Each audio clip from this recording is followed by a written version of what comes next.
এটা দিয়ে দেখতে হবে। মানুষ তো ওই যে আপনি বললেন বারবার আশা হত হয়েছে, তার মানে আশাটা তৈরি হয়েছিল ন্যায্যভাবে।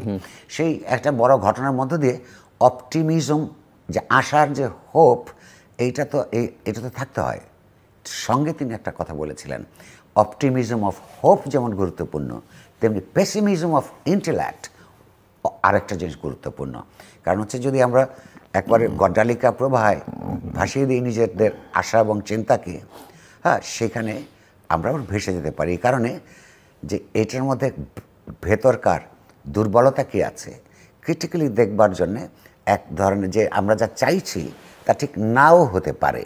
সে কারণেই আপনার ওই যে পেসিমিজম অফ ইন্টেলেক্ট এটা থাকাটা গুরুত্বপূর্ণ।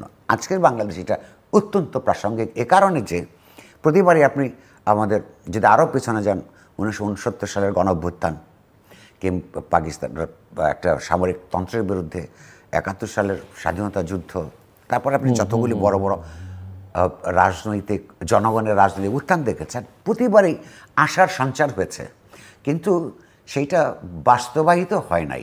এবং ওই সময়গুলিতে এই যে ক্রিটিক্যাল দৃষ্টিভঙ্গি দিয়ে দেখা, সেটারও আমরা অভাব লক্ষ্য করছি। আপনি বলুন তো, যে এরকম আমরা দুই পক্ষতেই দেখেছি, জামাতে ইসলামীদের কিংবা অন্যদের যুদ্ধাপরাধ বিচার করার জন্যে ফাঁসি দিবার দাবিতে যে বিশাল জনসমাবেশ শাহবাগে হয়েছিল, সেইটাকে আমরা লোকেদের বলতে শুনেছি, সেইটাকে আপনার এই যে দ্বিতীয় স্বাধীনতা। এখানে অনেক বুদ্ধিমান লোক, খ্যাতি আছে, বুদ্ধিবৃত্তিক, এরকম অনেক লোক বলেছে, লিখিতই বলেছে দ্বিতীয় স্বাধীনতা। আবার এটাকেও দ্বিতীয় স্বাধীনতা, দ্বিতীয় বিজয় এসব বলে আখ্যায়িত করা হচ্ছে। এই যে 24 সালের ঘটনাটা বিরাট বড় ব্যাপার, কিন্তু যারা এটাকে স্বাধীনতা কিংবা বিজয় দিবস বলেন, তাদেরকে আমি একটু ভেবে দেখতে অনুরোধ করব যে তারা কি স্বাধীনতার যুদ্ধটা, সংগ্রামটা ভালো করে গবেষণাটা করেছেন কিনা। যেই ঘটনা ঘটতে একটা প্রফেশনাল পাকিস্তানি সৈন্যবাহিনীর বিরুদ্ধে কয়েক লক্ষ মানুষকে যুদ্ধে প্রাণ হারাতে হয়েছে, কিন্তু তার আগে দীর্ঘ সংগ্রামটা যদি আমরা বাদও দিই, ওই সংগ্রাম ছাড়া এই যুদ্ধ পর্যন্ত যাওয়া যেত না।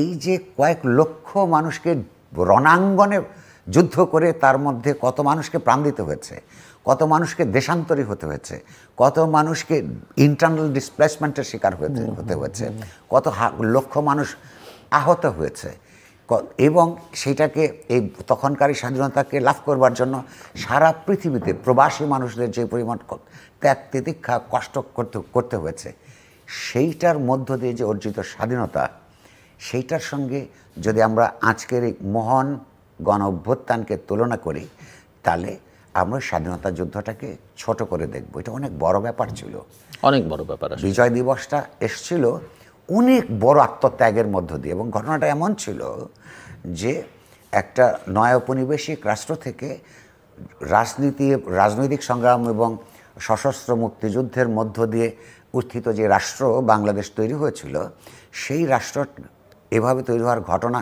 1945 সাল থেকে আপনার 71 সাল পর্যন্ত দ্বিতীয়বার মধ্যে দ্বিতীয় ঘটনা ঘটেনি।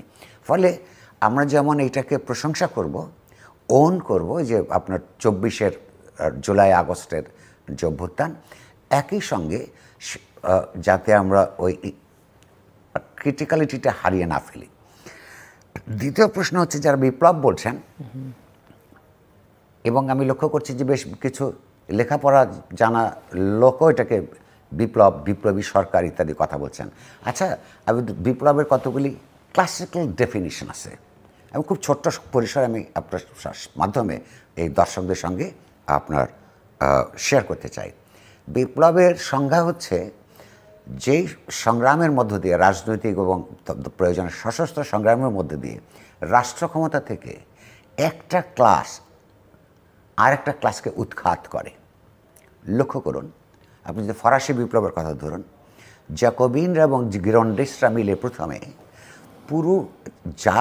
পুরো আপনার লুই 16 রাজতন্ত্র, যেটা জঙ্গে প্রিস্টরা ছিলেন, ওই পুরো ক্লাসটাকে উৎখাত করে একটা বুর্জোয়া রাষ্ট্র তৈরি করেছেন। তার ভিতরে আরও অনেক ঘটনা আছে।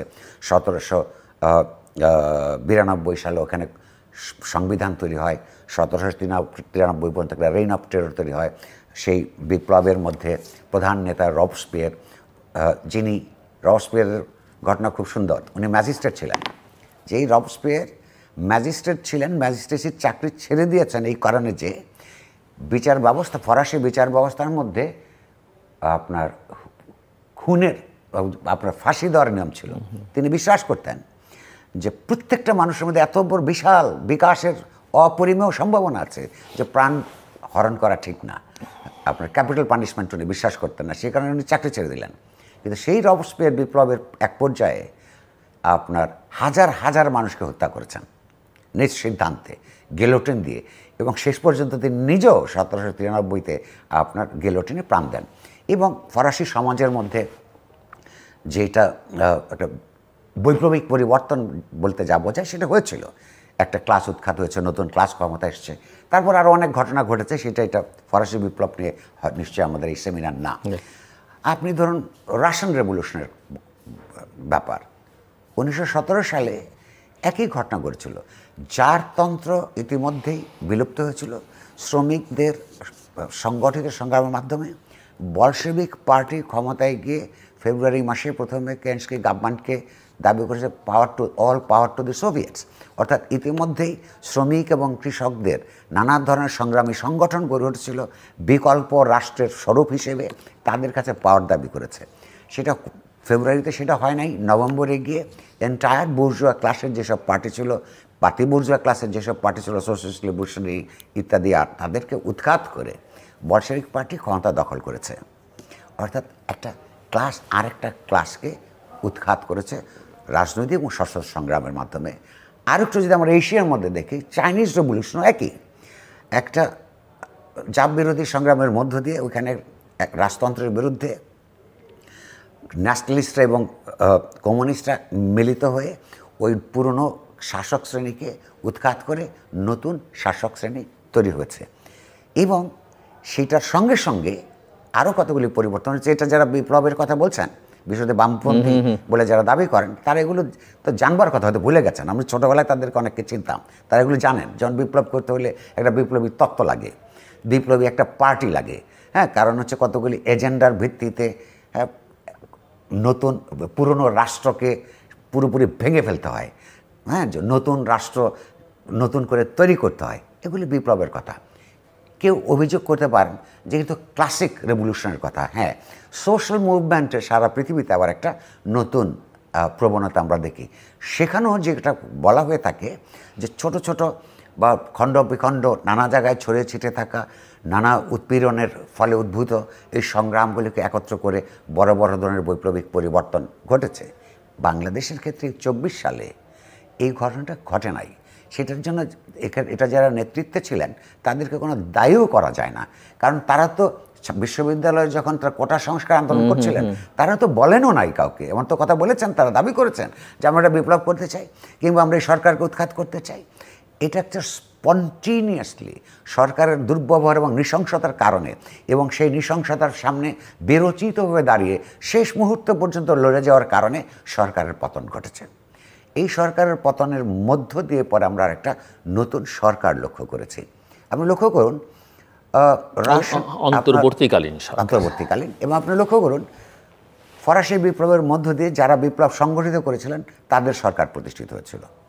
রাশিয়ান বিপ্লবের মধ্য দিয়ে যারা বিপ্লব সংগঠিত করেছিলেন তাদেরই সরকার প্রতিষ্ঠিত হয়েছিল।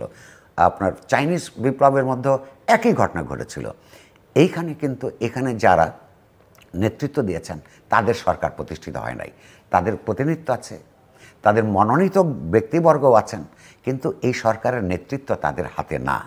তো ফলে এগুলি বিপ্লব বলে মানুষকে বিভ্রান্ত করা একটা অত্যন্ত রাজনৈতিকভাবে পাপাচারের সমান। কাদের হাতে নেতৃত্ব?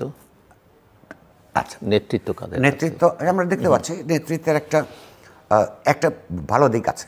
ভালো দিকটা হচ্ছে আমরা এই সরকারের মধ্যে কতগুলি প্রতিনিধিত্ব দেখতে পাই। এখানে ধর্ম হিসেবে মুসলমানরা আছেন, মাইনরিটি রিলিজিয়াস কমিউনিটির মধ্যে অন্য অমুসলমানরা আছেন, এখানে বাঙালি আছেন, এইখানে আপনার অবাঙালি জাতিগোষ্ঠীর প্রতিনিধি আছেন, এখানে নারী আছেন। তারা অবশ্য মনে করে না যিনি আছেন তিনি তাদের প্রতিনিধি। অর্থাৎ অ্যাপারেন্টলি মোটামুটি এক জনগোষ্ঠীর নানান ধরনের যে কম্পোজিশন আছে তাদের একটা প্রতিনিধিত্ব আমরা দেখতে পাই, এটা ইতিবাচক দিক। কিন্তু প্রশ্ন হচ্ছে এই প্রতিনিধিত্ব করতে যারা এসছেন তাদের কিন্তু একটা কমন পরিচয়, বীরবল ব্যতিক্রম ছাড়া, ব্যতিক্রম তো কিছু আছেন এই 2-3 জন, তার কিন্তু একটা কমন চেহারা আছে। তারা হচ্ছে এখানে যারা জনগণের সংগ্রামের মধ্যে যে অর্গানিক সংগ্রাম, এই সংগ্রামের মধ্যে ঝুঁকি নিয়ে কোনোদিন তাদেরকে কোনো অংশগ্রহণ করতে দেখা যায় নাই। কিংবা এমন অনেকে আছেন যারা নিরাপদ দূরে থেকে কিছু কথাবার্তা বলেছেন কিন্তু খুব ঝুঁকিপূর্ণ কথাবার্তাও বলেন নাই। এদেরকে আমরা একটা মধ্যবিত্ত ভদ্রলোকদের একটা সুশীল গ্রুপ বলতে পারি। সুশীল কথাটা আমি কখনোই পছন্দ করি নাই। হ্যাঁ, তো এরকম একটা গ্রুপ আছেন। এটার মধ্যে দুশ্চিন্তার বিষয় যেটা, আবারও বিরল ব্যতিক্রম ছাড়া আমি এখানে কোনো পলিটিক্যাল মাইন্ডস দেখি না। রাষ্ট্রের সংস্কার, অর্থনীতি সংস্কার, এগুলো কিন্তু পুরাটাই পলিটিক্যাল ব্যাপার। এদের একটা বিরাট অংশের আপনার ব্যাকগ্রাউন্ড হচ্ছে এনজিওর যে ধারণা এই দেশে এসেছিল আপনার এই 70-এর দশকের মাঝামাঝি বা পরের থেকে, তারা কিন্তু রাজনৈতিক প্রক্রিয়াগুলি ঠিক মতন মানুষের উন্নয়ন সাধন করতে পারবে না এই ধারণার বশবর্তী হয়ে শুধুমাত্র নিজেদের উদ্যোগে এবং সহযোগিতায় একটা উন্নয়নমূলক কর্মকাণ্ডের মাধ্যমে অর্থনৈতিক উন্নতি এবং তার মাধ্যমে ক্ষমতায়নের কথা বলেছেন। অর্থাৎ উন্নয়নটা নিজেও যে একটা রাজনৈতিক ব্যাপার, একটা রাজনৈতিক মডেল তৈরি করবার ব্যাপার, যে বাজেট প্রণয়ন তো অ্যাকাউন্টিং না, এত টাকা কর আসবে, এত টাকা এখানে খরচ হবে, এতটা ওইখানে থেকে যাবে, ব্যাপারটা এরকম না। অর্থাৎ যেই পয়সাটা রাষ্ট্রের হাতে থাকবে সেটা কোন খাতে কোন সেক্টরে ব্যয় করা হবে তার রাজনৈতিক একটা দর্শন সেটা নির্ধারণ করে দেয়। ফলে এখানে এই পলিটিক্যাল মাইন্ডটা আমি দেখতে পাই না। এর জন্য একটু আমি তাদের শুভাকাঙ্ক্ষী যে তারা যদি সফল না হন তাহলে আবার আরেকটা ব্যর্থতার দিকে যেতে হবে আমাদের, আবার নতুন করে দেশের মানুষের আরও উন্নততর সংগ্রামের দিকে যেতে হবে। সেই পরিশ্রমটা লাঘব করবার জন্যে তারা যদি কিছু কাজ করতে পারেন আমি খুশি হব। কিন্তু এটা আমি তো এই এনজিওয়াইজড